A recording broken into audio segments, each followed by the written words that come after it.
Welcome, welcome! We just completed the Lake Hylia cavern, and we are going to continue our way gathering tons of goodies in this chapter.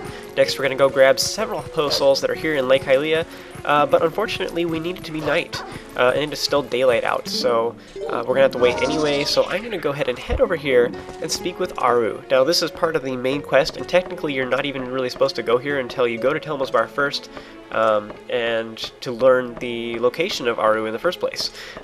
But we're in the area and we have to wait, so we might as well. Now, if you don't, even though I'm doing this right now, I will mention it later, so if you don't want to do this right now, right this second, then you can always return here later for the main quest. So I will be mentioning it later.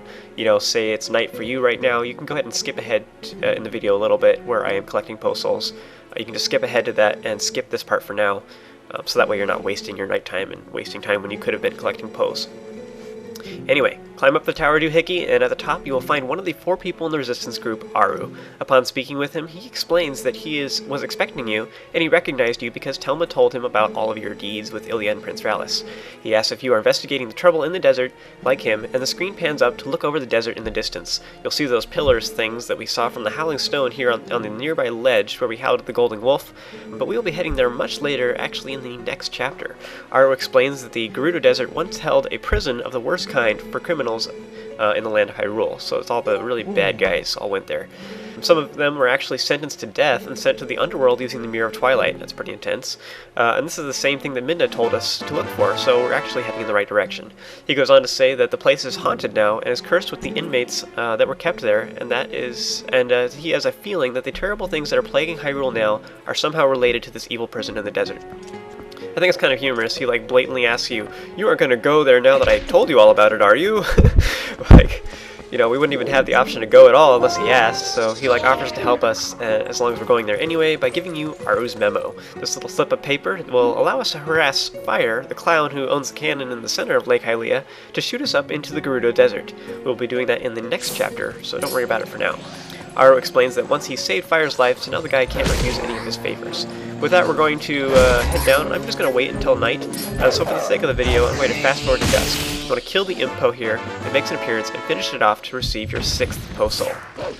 So now we want to quickly run around, you know, while we still have nighttime. We want to use it to our advantage and not waste any of it. So I'm going to be running around as a wolf. I'm going to press A repeatedly to dash. Quickly run over to the far south portion of Lake Hylia, just on the other side of where the Lake Hylia cavern is. Go down this little ramp thing here, and then circle around to where all these little obnoxious platforms are. I think everybody hates these things at least, you know, everybody falls down at least once.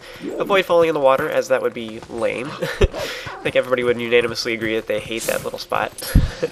Once you make it up here to this far southern platform, you'll find a Poe that is all by its lonesome. You want to defeat it to gather your 7th Poe Soul.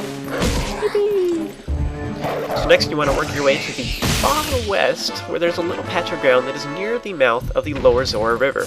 It's probably to the far east if you're playing this on the GameCube version instead, and it's faster to travel by land, so I will actually be going on this ground and only swimming when I absolutely have to. Throughout this chapter we are actually going to be gathering like about half of all the Poe Souls in the entire game, so it's really lame that they make this collectible available once we're about halfway through the game. That's the way it is, so we are going to be gathering lots and lots of them. Anyway, once you finally make it over to this far side, I just kind of skip through some of that to make it go a little bit faster. You want to slaughter through this Poe mercilessly and rip out its Poe Soul to get number 8. At this point, we need to head all the way back to Fire's cannon, so you can either warp out to the Lake Hylia warp, or you can swim all the way over there. I ended up swimming, so I just skipped over that part for the sake of this video as well. You want to transform back into your Hylian form and speak with Fire. Don't give him Auru's memo just yet, we actually have plenty of stuff to do before heading to the Gerudo Desert. Right now, we want to head to Falby's Flight of Fowl at the top of Lake Hylia, which will allow us to reach 2 areas of Lake Hylia that have Poe Souls. Once you finally make it here, you want to pay Falby the moolah and grab one of the Cuckoos. Once again, the best way to grab them is to slowly sneak up on them so they don't spook, and then pick one up. Doesn't really matter which one you choose. Now you'll see that as you turn around and make a complete U-turn and face back towards Falby's direction, you'll see that there's a hidden platform up here on the ledge. It's up on the top right of your map, or if you're playing the Wii version, or the top left of your map if you're playing the GameCube version. you'll see that there's a hidden area where there's a cuckoo and a lantern, so it's out over here only at night. It's actually the only way to get up here, so it's kind of imperative. You want to transform into a wolf, and here I accidentally spoke with it. Oops. Defeat the Poe, and you'll be able to grab your 9th Poe Soul. Now you'll see that next to the chicken there's also a sparkly spot that leads to an underground area where you can get another orange rupee, which is worth 100. I am full right now, so I didn't need it, but you can grab it if you like, or you can log it away in your memory for now and go grab it some other time when you are in need of rupees.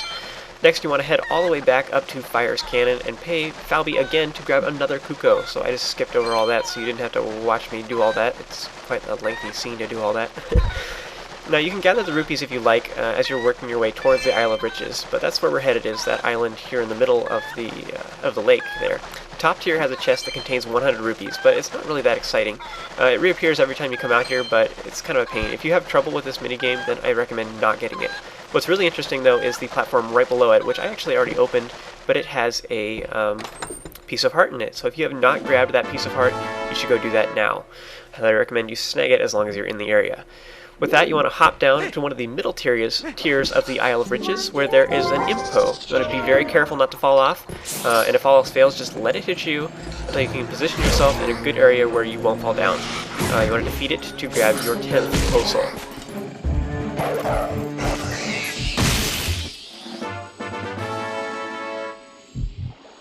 So that is all we need to do here, and we want to head over to the hawk grass that is near Fire's Cannon, and I am basically out of time for this video, so I will see you guys next time for Plum's little balloon popping game. So I will see you guys there.